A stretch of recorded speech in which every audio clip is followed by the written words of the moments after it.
His teacher never called on him, until the day she decided to humiliate him in front of everyone. But when he started playing, the look on her face said it all. She never saw it coming. Elijah Rivers sat near the window, pencil tapping rhythmically against his notebook. It wasn't nerves, just a habit, one his mother always told him to break, but it helped him think. The classroom at Jefferson Middle School in Little Rock, Arkansas buzzed with the usual pre-lesson chatter, but Elijah kept his focus on the worksheet in front of him. He liked getting things done early.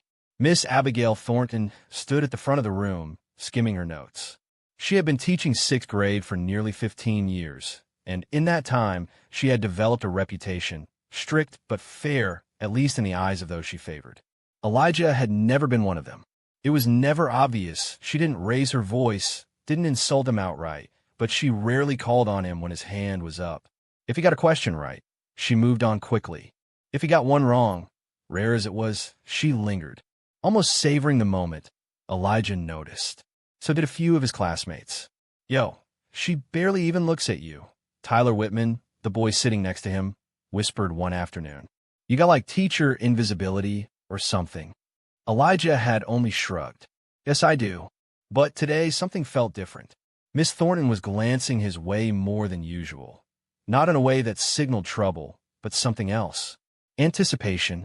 The lesson began, a standard history discussion, something about the Civil War. Elijah took notes, listening, waiting for the usual pattern to repeat.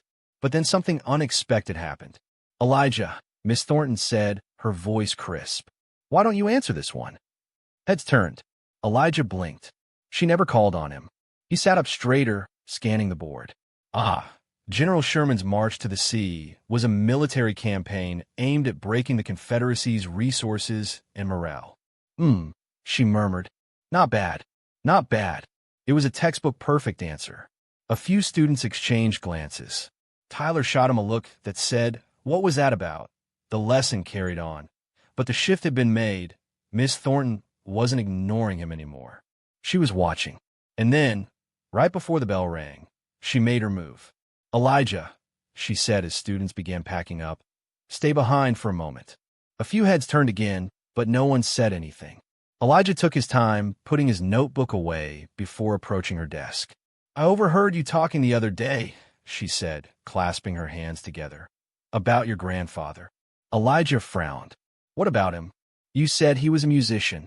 Something in her tone made the air feel heavier. He nodded. "Yeah, he was a pianist. Played jazz." Miss Thornton's lips curled just slightly. Not quite a smirk, but something close. "Interesting." She leaned back in her chair, tapping her fingers against the desk. "You must have picked up a thing or two." Elijah didn't answer right away. He wasn't sure where this was going, but it didn't feel right. "A little," he admitted. Her smile widened, but there was no warmth in it. "Good to know." The bell rang. Elijah grabbed his bag and turned toward the door, but her voice stopped him. "Tomorrow. Let's see what you've got." He turned back. "The piano in the corner," she said, gesturing toward the old, upright instrument collecting dust at the back of the room. "You'll play something for the class." Elijah stared at her. A few remaining students had paused near the doorway, eyes flicking between them. "What?" Miss Thornton tilted her head, as if the question amused her. "Why not? You said your grandfather played. I'm sure you have some of that talent in you." Elijah knew that tone. It wasn't curiosity. It wasn't encouragement. It was a setup, but he wasn't about to back down. Elijah barely slept that night. He lay in bed, staring at the ceiling, the conversation with Miss Thornton replaying over and over in his head. This wasn't a request. It was a challenge. And he knew exactly what kind. She expected him to stumble, to embarrass himself, to reinforce whatever opinion she had already formed about him. But she didn't know the full story. The next morning, Elijah walked into the classroom, feeling the weight of something. Unspoken, word had traveled fast. Whispers followed him as he took his seat. "You gonna play today?" Brandon Hall, one of the louder kids, smirked from across the room. Elijah didn't answer. "Didn't know you were a piano guy," Tyler murmured beside him. Elijah kept his eyes on his notebook. "There's a lot of things people don't know." Miss Thornton entered, setting her books down with an air of satisfaction. She barely acknowledged the students settling in, her focus drifting toward Elijah before she began the lesson. The first half of the class dragged on, but Elijah could barely hear any of it. His mind kept skipping ahead to the moment she would call on him. And then she did. "Well," she said, closing her book and glancing at the clock. "We have a little time before the next lesson." "Perfect." She turned toward the old, upright piano in the corner. "Elijah, let's see what you can do." The air in the room changed. Students shifted in their seats, some whispering, some watching closely. Elijah didn't move right away. He felt every eye on him. His heartbeat wasn't fast, but it was strong, steady. Then he stood. A few muffled laughs rippled through the room as he walked toward the piano. Someone muttered something he couldn't quite catch, but he didn't need to. He already knew the tone. Miss Thornton clasped her hands together. "Play whatever you'd like." Elijah studied the piano. It was old, keys slightly yellowed from age, a few of them chipped at the edges. He ran his fingers lightly over them, just once. The instrument was out of tune, not by much, but enough. He inhaled, sat down, rested his hands on the keys. He knew exactly what he was going to play. Then he heard it, someone stifling a laugh behind him. A snicker, low but clear. It wasn't just about proving Miss Thornton wrong anymore. It was about proving everyone wrong. And he was going to do it in a way they'd never forget. The classroom had never been this quiet. Even Miss Thornton, who usually carried herself with a smug certainty, had an almost curious look in her eyes. The students leaned forward, waiting. Some expected a disaster. Others were just there for the spectacle. Elijah placed his fingers on the keys. They felt familiar beneath his touch, even though this piano was nothing like the one he had at home. His grandfather's piano had been warm, well-loved, with deep, rich tones that filled a room effortlessly. This one, the keys were slightly stiff, the soundboard likely warped from years of neglect. A deep breath, a moment of stillness. Then he played. The first few notes drifted through the air, soft and steady. A blues progression, the kind his grandfather had played for hours on humid Arkansas afternoons. Elijah's fingers moved with confidence, rolling through the chords, his left hand keeping time while his right danced over the melody. The classroom shifted. The whispers stopped. Even the kids who had been smirking before sat frozen. Miss Thornton crossed her arms, her brows furrowing ever so slightly. She had expected hesitation, maybe a shaky start. Instead, she was hearing something she hadn't prepared for. Elijah didn't stop to see their reactions, that he wasn't playing for them anymore. He was playing for himself, for his grandfather. He let himself sink into the music, feeling each note as if it were telling a story only he understood. His fingers glided effortlessly, striking a balance between precision and raw emotion. It wasn't just technical skill, it was a conversation between him and the keys. And then he took a risk. He shifted into something more complex, letting his hands weave intricate runs up and down the keyboard. A progression his grandfather had taught him, one he had struggled with for months before finally mastering it. A deep, rolling bass line pulsed beneath a soaring melody, notes colliding and resolving in perfect harmony. The longer he played, the heavier the silence became. The weight of it settled over everyone in the room, wrapping around them like the very notes filling the air. No one laughed now. Tyler, sitting near the front, leaned forward slightly, his eyes wide. Brandon, who had cracked a joke earlier, had his arms crossed, but wasn't smirking anymore. A few other students exchanged glances, their expressions a mix of shock and something else, something close to admiration. And then, the crescendo. Elijah's fingers pressed firmly against the keys, striking chords that echoed against the walls. The music swelled, filling every inch of the room, every quiet space where doubt had once lived. He pushed harder, letting the final run carry the weight of everything he hadn't said. And then, silence. The last note hung in the air for a moment before fading. Elijah lifted his hands, resting them on his lap. For a second, nobody moved. Nobody spoke. Then, a single clap. It came from the back of the room. Then another, and another. Within seconds, the entire class was applauding. Tyler let out a low whistle. "Damn," Brandon, still sitting with his arms crossed, gave a small shake of his head. I didn't know he could do that.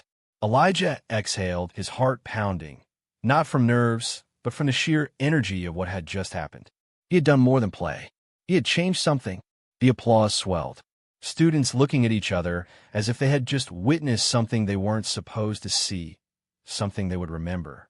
But the loudest silence of all came from Miss Thornton. Miss Thornton's face was unreadable. She stood by her desk, arms still crossed, lips pressed tightly together. The applause continued around her, but she hadn't moved. She hadn't said a word.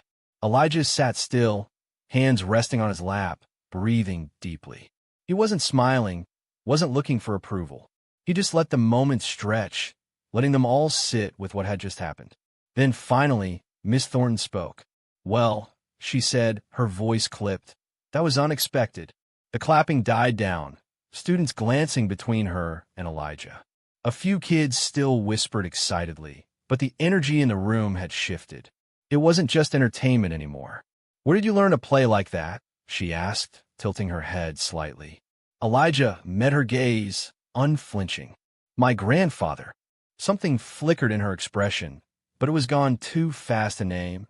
She straightened. "I see." A pause.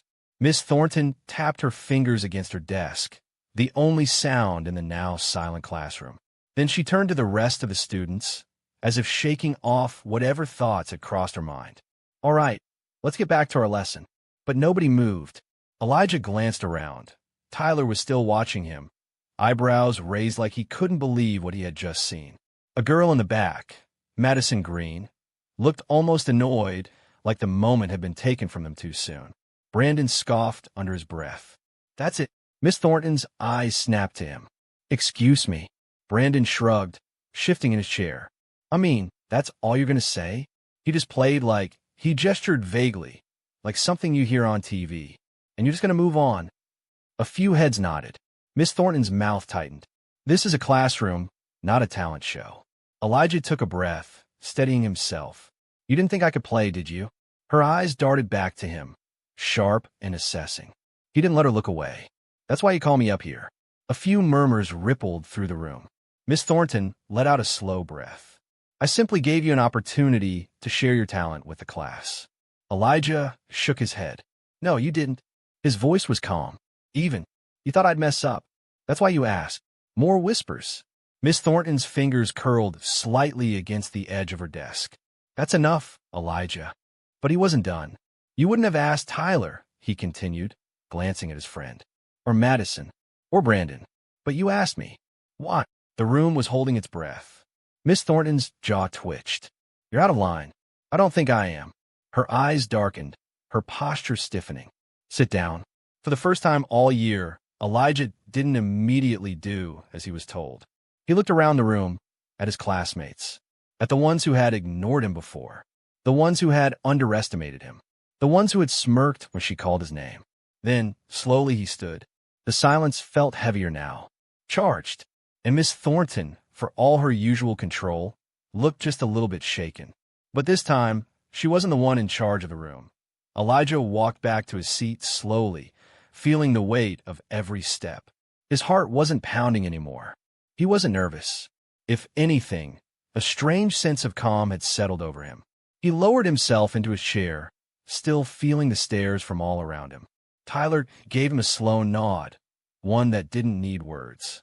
Madison was still watching Miss Thornton, arms crossed, like she was waiting for something more. But Miss Thornton had turned away. She flipped open her lesson plan, eyes fixed on the page, as if she could pretend nothing had happened. "Let's move on." The room didn't shift back to normal as quickly as she expected. The energy lingered. People still whispered. It wasn't just about the music anymore. Brandon leaned back in his chair, arms crossed. "Kind of weird how you don't want to talk about it." Miss Thornton's eyes snapped up. "Excuse me." Brandon shrugged. "You made a big deal out of him playing, but now you're acting like it never happened." A few quiet agreements rippled through the room. Miss Thornton's grip on her book tightened. "That's enough." But Elijah had seen it.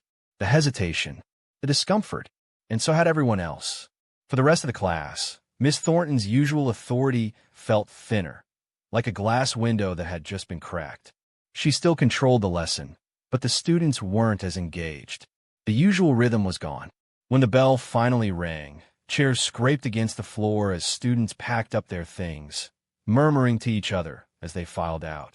Elijah slung his bag over his shoulder, moving toward the door. But just before he stepped out, Miss Thornton called his name. Elijah. He turned back. For a second, she looked like she might say something meaningful, something real. Instead, her expression hardened. I hope you understand that this is still my classroom. Elijah studied her. Then, in the same calm, steady voice he had used before, he said, I know. A beat of silence passed between them. Then he walked out. In the hallway, Tyler caught up to him. Bro, what was that? He shook his head, grinning. You just flipped everything upside down. Elijah let out a breath. Yeah. Tyler nudged his shoulder. So you gonna play again? Elijah thought about it. About the feeling of the keys beneath his fingers, about the music filling the room. He smiled. Yeah, I think I will. Because today, he hadn't just played music, he had been heard. Elijah walked home that afternoon with a lightness in his step. The sun hung low over West Markham Street, casting long shadows as he weaved through the familiar route. The weight he had been carrying since yesterday, the tension, the doubt, was gone. At the corner store near his neighborhood, he stopped to grab a bottle of water. Mr. Henson, the older man who owned the shop, watched him with a knowing look. You look like a kid who just did something important. Elijah hesitated, then smiled. Maybe I did.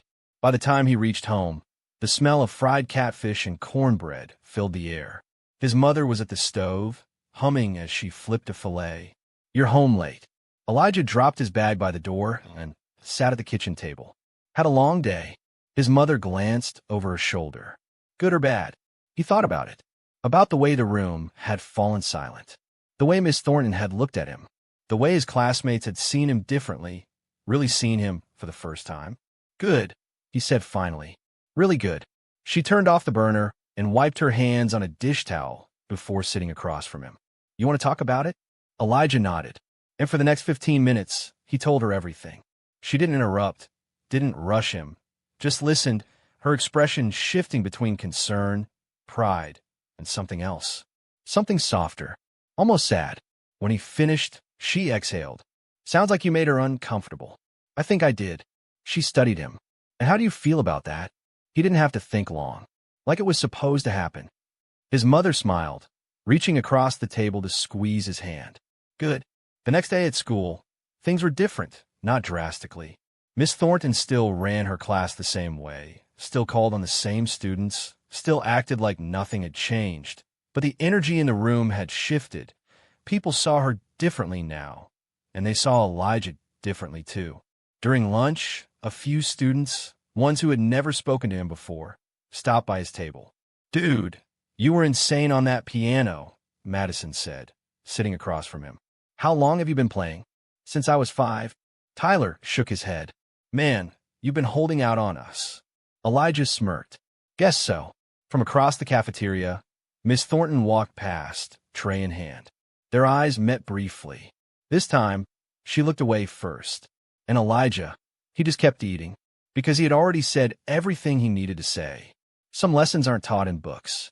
Some moments change the way people see the world, whether they want to or not. Miss Thornton had spent the year looking past Elijah. And in just a few minutes, he had made sure she would never do it again. Maybe she would never say it out loud. Maybe she would never admit what she had done, what she had assumed, but it didn't matter. Because now Elijah knew something that she didn't. When people try to silence you, when they try to underestimate you, the best thing you can do is let your talent speak louder than their doubts. And when you do, they'll have no choice but to listen. If this story moved you, don't forget to like, share, and subscribe, because sometimes the most powerful stories are the ones that remind us to stand tall, no matter who's watching.